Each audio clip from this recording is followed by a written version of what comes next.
Hello, everybody, and welcome back to 50 Shades of Tay. I'm Taylor Gonzalez, and my guests today are producers of the upcoming horror thriller, The Other. I'm so excited to welcome Lisa Norman and Jeffrey Reddick. How are you guys doing today? I'm Great, doing well. Well, thank you great. for being here. I watched the movie last night, and I had a blast with it. It was so much fun. I have to ask, I didn't even realize this until I was putting my notes together. Did you guys plan on having a Friday the 13th release, or did it just happen to work out that way? I just luck. Oh my Yes, just gosh. good old. I wish we were that good. Oh my Yeah. gosh. Or we should just say Quiver was that clever. Yeah, But there yeah. we go. Whoever Yeah. gets credit. No, that is awesome because I didn't even realize it was going to be a Friday the 13th in June. So that is an awesome way to get to celebrate now. So everyone will have to check Yes. this movie out and celebrate the holiday that way.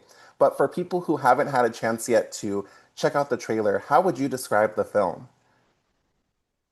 You I too. would describe it, as a family kind of centric horror film, but told through this kind of fun, fractured, like fairy tale mirror. Like there's a sense of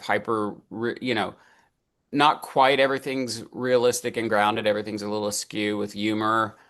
Lisa, how about you? How did? Yeah. Well, first of all, I'm so excited to be here because I love talking about this movie and I'm glad that you had a good time.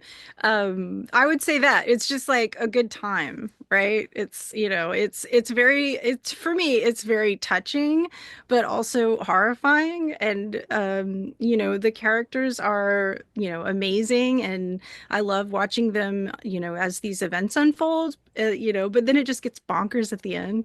But I think it's exactly what Jeffrey said. Like it has like the hallmarks of kind of being like a family story, but it's all like tilted a little, Mm. throughout. It's like a funhouse mirror of kind of family dynamics.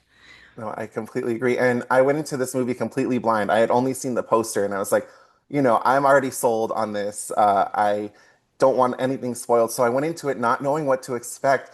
And then I think you're right. It starts out pretty tame and pretty normal, but then by the end of it, I was like, oh my God, this is fun, unique, something I haven't seen before. The ending, like you said, bonkers is the perfect word to describe it. Do you guys remember the last movie you went into completely blind, like not seeing a trailer, not really knowing what the premise was going to be? Oh yeah, I saw the TV Glow, which, same thing. I was like, what is this movie? And then by the end of it, I was like, okay, well, that was my favorite movie of the year, I guess. I unfortunately can't remember the last time that I haven't watched a trailer. I just if it's especially if it's horror, like I have to I want to see everything that's upcoming and try to support it. So Yeah. I can't think of anything that I've gone in blind on. It's tough. It's I tough now. Surprisingly, I will say Final Destination Bloodlines, I went in as blind as I could because they offered to show me the script. I knew a little bit, but I'm like, I can just, talk to the writers and get a little guidance, but I don't want to see it till it's completely finished. Mhm. Um, so I was pretty blind, surprisingly blind about a lot of that. Not all of it, but Oh my gosh. Well, speaking of Bloodlines, that was Yeah. the most fun I've had in the theater this whole year.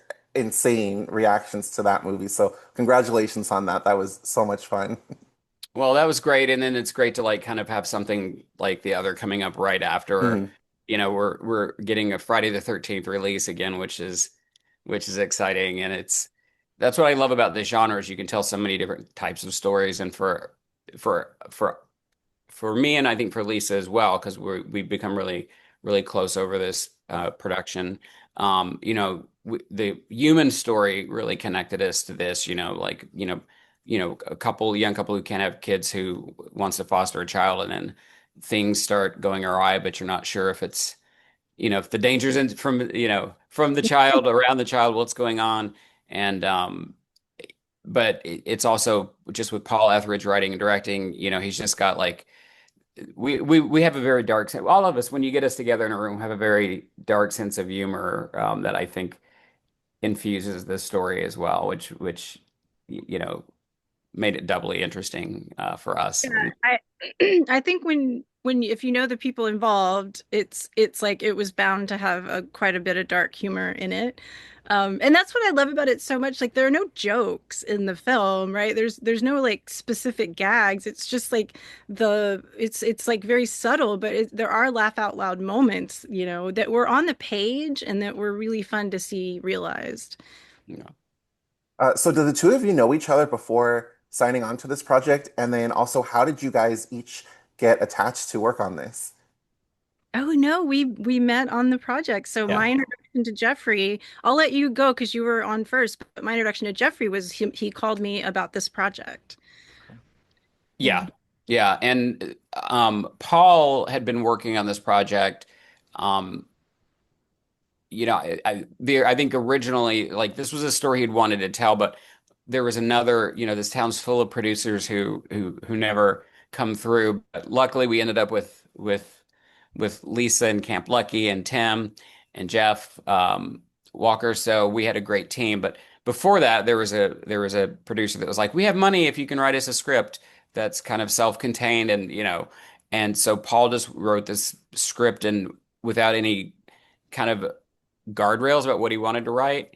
And I fell in love with it and I thought it was great. And I know that Paul had talked to some people, but he talked to the team over at with Lisa and the team at Camp Lucky, and they were interested in stepping into the feature space. And they're great in that they do what they say they're going to do, which is again such a rarity here.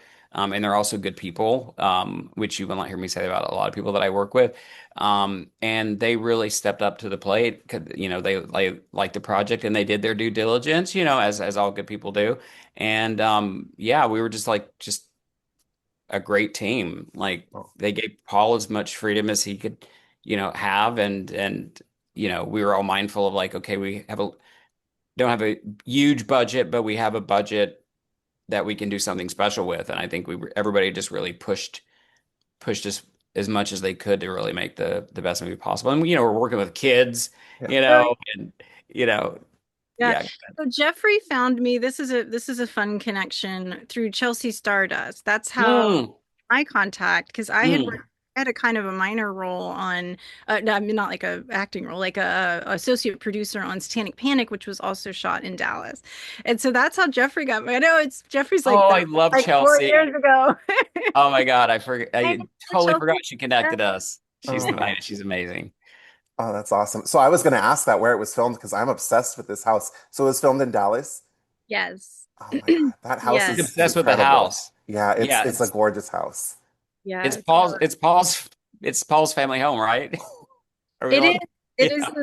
It is his mother's home, and it was funny. So because we obviously we didn't want to put her out too much, so we scouted other locations, but to not displace his mother for a month. But ultimately, like the script was written with all this blocking around this exact house, like even that creek and that yard and the pool, like that's all just right next to the house. So when they're running out the door, that's not a Frankenstein thing. Like they're running out the door to find Cathelia running to the creek. That is literally next door to the house. So we just like couldn't find anything that worked with all the blocking. And there's all the, because there are these, this open floor plan with steps overhead, and there's like this cat and mouse, and you can kind of see through the house. And it was just really hard to imagine doing it anywhere else. Oh, that's awesome. Okay, when I talk to him later, I'll be like, "Oh, the house this looks very nice." I loved it. I was like paying attention to it throughout the whole film. But Okay. Lisa and Jeffrey, I can't thank you guys enough for joining me today. I appreciate your time. Congratulations on the upcoming release, and everyone, make sure to celebrate this Friday the 13th with the other. Bye, Thank guys. you. Thank Thank you. you.